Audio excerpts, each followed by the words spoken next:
As promised, I'm doing a video on HSP because it is what you asked for. So what is HSP? So HSP is a term that was coined by psychologist Elaine Aron.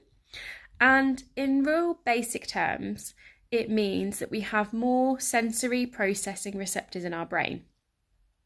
So what that means is if you go somewhere and there's lots of sensory input going on, there might be lots of noise, lots of things to focus on, lots of distractions, then because we've got more sensory receptors in the brain, they're going to be picking up more than you would in a non-HSP person, okay?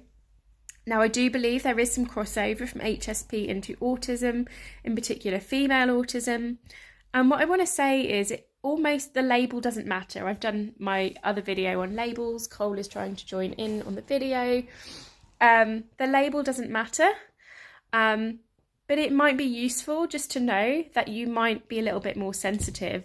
And for me, I tried to heal this for many, many years of my life, thinking I had something wrong with me or I had lots of trauma, and actually it was simply because of that fact, the neuroscience, which I had more sensory processing receptors in my brain.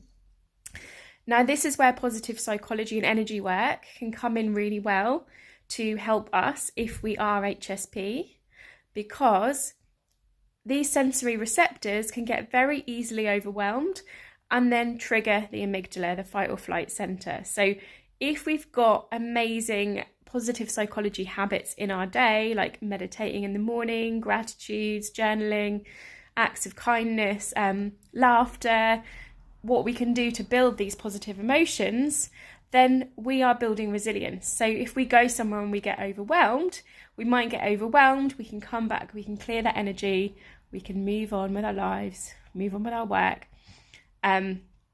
because we can easily shrink that amygdala down by using positive psychology. And we're also opening up the creative and productive parts of the brain. So again, even if our sensory receptors are getting overwhelmed, we can still focus, we can still be productive because we are boosting our brain. It's like we are filling up the car with fuel.